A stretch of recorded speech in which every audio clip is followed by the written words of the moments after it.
ሰላምና ጤና በያላችሁበት ዓለም ዳርቻ ሁሉ ይሁንላችሁ። ዛሬም በአስደናቂ መረጃ ተገናኝተናል። በዚህ ትምህርት ላይ ቤታችን በጓዳችን ስላለው ጥቅሙን ስላላወቅነው የሻይ አይነት እንመለከታለን። ይህ ሻይ በውስጡ ለጤናችን የሚጠቅሙ ከ400 በላይ የሚጠጉ ተፈጥሯዊ የሆኑ እጽዋት ውስጥ የሚገኙ ኬሚካሎችንና አንቲኦክሲዳንቶችን ይዟል። ጥቅሙን አውቀን ደግሞ እየተጠቀምን ያለን ሰዎች ይህን ሻይ የምንጠቀምበት መንገድ ሰውነታችን ከሻዩ ማግኘት ያለበትን ጥቅም ማግኘት በሚያስችል መንገድና ሁኔታ አይደለም። ታዲያ እንዴት ነው መጠቀም ያለብን? ይህ ሻይ ማን ነው? መቼ መጠቀም አለብን? መጠቀም የሌለባቸው ሰዎችስ እነማን ናቸው? እያንዳንዱን የማብራራላችሁናል። በጥሞና ካዳመጣችሁኝ በነፃና ተፈጥሯዊ በሆነ ሁኔታ ራሳችሁን ማከምና ማደስ የምትችሉበትን ዘዴዎች፣ እውቀቶች አካፍላችኋለሁ። ከብዙ አክብሮትና ትህትና ጋር ትምህርቱን ላይክ ማድረጋችሁን አትዘንጉ። የእናንተ ላይክ ይህ ትምህርት ብዙ ሰው ጋር እንዲደርስ እንዲጠቀሙበት ያደርጋል። ትምህርቱን ለወዳጅ ለጓደኛ ማጋራታችሁን አትዘንጉ። ለቻናሌ አዲስ የሆናችሁ ሰዎች ዶክተር ዳን ይባላለሁ። ቻናሌን ሰብስክራይብ ማድረግ ከጎን ያለውን የደውል ምልክት አንዴ መጫን በመለቃቸው ትምህርቶች የራሱንና የቤተሰቡን ጤና ይጠብቁ። ይህ ሻይ የዝንጅብል ሻይ ነው። የዝንጅብል ሻይን ለሰውነታችን በሚመችና ለጤናችን በሚስማማ መንገድ እንዴት መጠቀም እንዳለብን መጨረሻ ላይ የምገልጽላችሁ ይሆናል። መጠቀም ስለሌለባቸው ሰዎችም በስፋት እነግራችኋለሁ። እስከ መጨረሻው በጥሞና እንድታዳምጡኝ በትህትና ጠይቃችኋለሁ፣ አስፈላጊም ስለሆነ። ዝንጅብል በውስጡ ከላይ እንደተመለከትነው ከ400 በላይ የሚጠጉ ጠቃሚ ኬሚካሎችን ይዟል።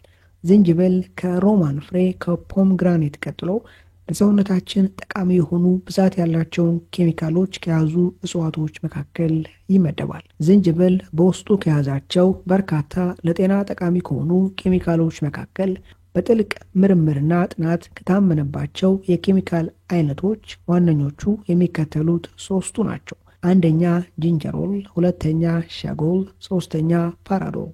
እነዚህ ሶስቱና ሌሎች ዝንጅብል ውስጥ ያሉ ኬሚካሎች ናቸው በዛሬ ላይ የምጠቅሳቸውን ጥቅሞች ዝንጅብል ለሰውነታችን እንዲሰጥ ብቁ ያደረጉት። የመጀመሪያው ዝንጅብል በሰውነታችን ላይ ለሚከሰቱ በርካታ በሽታዎች የስር ምክንያት የሆነውን የህዋሳት ብግነት፣ እብጠትና መቆጣትን በላቀ ብቃት የመከላከል አገልግሎትን በሰውነታችን ይሰጣሉ።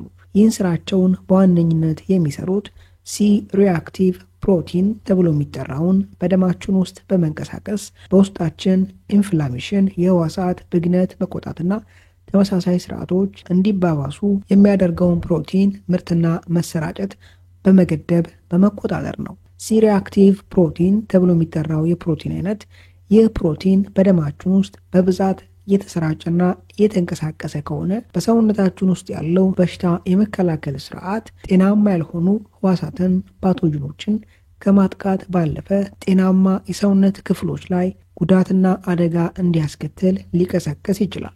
ሲ ሪአክቲቭ ተብሎ የሚጠራው ፕሮቲን በሰውነታችን ውስጥ ኢንፍላሜሽን፣ የህዋሳት ብግነትና መቆጣት እንዳለ ለማመልከትና ይህን አይነት ስርዓት ለማነቃቃት ቢንቀሳቀስም ይህ ሲ ሪአክቲቭ ተብሎ የሚጠራው ፕሮቲን የት ጋር በምን አይነት ሁኔታና ለምን ኢንፍላሜሽን፣ የሴሎች ብግነት፣ መቆጣትና ተመሳሳይ ስርዓቶች እየተከናወኑ እንዳለ በቂ መልእክትን ስለማይሰጥ በሽታ የመከላከል ስርዓትን ጤናማ ላልሆነ ድርጊትና ስርዓት ሊያነቃቃ ይችላል።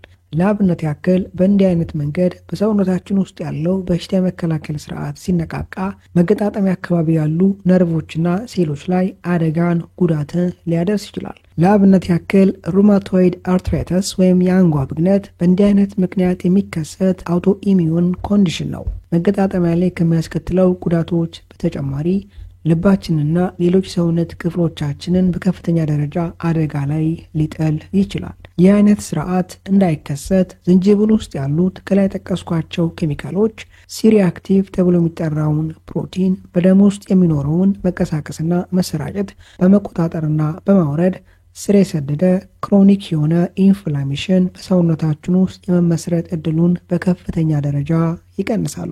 ሁለተኛ ዝንጅብል ውስጥ ያሉት ከ400 በላይ የሚጠጉ እነዚህ ኬሚካሎች ምግብ ለሚፈጭበት ስርዓት እጅግ በጣም ተስማሚና ጠቃሚ የሆኑ የኬሚካል አይነቶች ናቸው።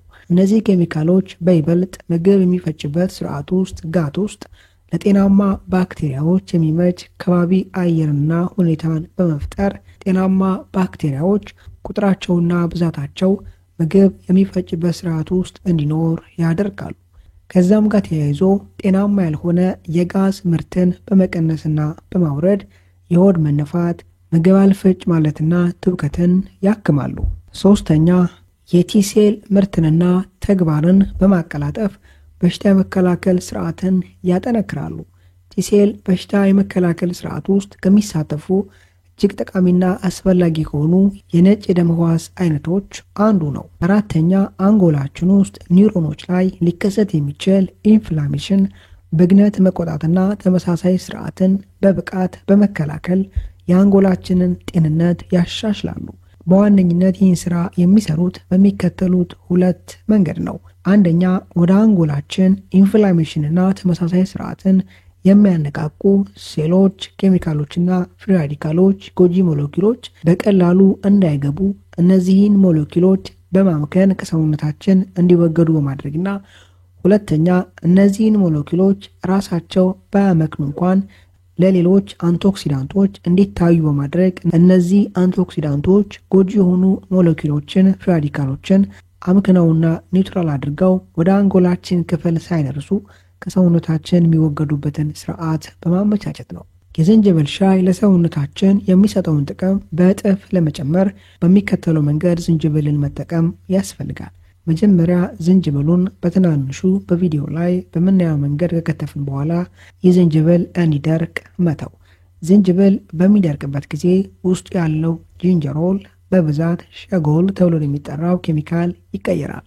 ሸጎል ተብሎ የሚጠራው ኬሚካል ከጂንጀሮል በተሻለ ለሰውነታችን ባዮ አቬሌብል ነው። ይህም ማለት ሰውነታችን በቀላሉ ሸጎል ተብሎ የሚጠራውን ዝንጅብል ውስጥ ያለውን ኬሚካል ጥቅም ላይና የሚፈልገው ስርዓት ላይ የማዋል እድሉ በእጥፍ ከፍ ያለ ነው። ዝንጅብልን አድርቀን ስንጠቀመው ሰውነታችን በይበልጥ ሸጎል ተብሎ የሚጠራውን ዝንጅብል ውስጥ ያለውን ጠቃሚ ኬሚካል እንዲያገኝ በማድረግ ከላይ ጠቀስኳቸውን ጥቅሞች በከፍተኛ ደረጃ ማግኘት እንድንችል ያደርጋል። ከምግብ መፈጨት ስርዓት ጋር ችግር ያለባችሁ ሰዎች፣ ምግብ ማይፈጭላችሁ ሰዎች ምግብ የተመገባችሁ አንድ ላይ ዝንጅብል ሻይን ብትጠቀሙ መልካም ነው። ሌላው ግን ዝንጅብልን ጠዋት ላይ ቁርስ ከተመገበን ከ30 ደቂቃ በኋላ ብንጠቀም በይበልጥ ሰውነታችን ከላይ ጠቀስኳቸውን ጥቅሞች ከዝንጅብል ማግኘት እንዲችል ማድረግ እንችላለን። የዝንጅብል ሻይን ስንጠቀም ፈጽሞ ስኳርን ባንጠቀም መልካም ነው። ዝንጅብልን መጠቀም የሌለባቸው ሰዎች የሚከተሉት ሰዎች ናቸው።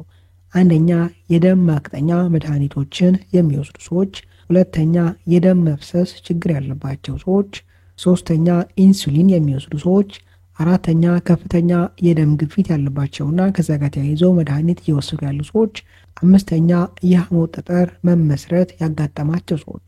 ዝንጅብል ውስጥ ያሉ ኬሚካሎች ከላይ ከጠቀስኳቸው መድኃኒቶች ጋር በቀላሉ ጤናማ ያልሆነ ባዮኬሚካል ሪያክሽንን በመፍጠር ከጥቅሙ ይልቅ ጉዳቱ ሊያመዝን ይችላል። ሌላው እርጉዝ የሆነች ሴትም የዝንጅብል ሻይንም ሆነ ዝንጅብልን ከመጠቀሟ በፊት ክትትል የምታደርግበት ቦታ ብታማክር መልካም ነው። በዛሬ ትምህርታችን ላይ ጠቃሚ ሀሳቦችን፣ ትምህርቶችን እንዳገኛችሁበት ተስፋ አድርጋለሁ። በቀጣይ በአስተማሪ ቪዲዮ እስከምንገናኝ መልካም ጊዜ ይሁንላችሁ። ባይ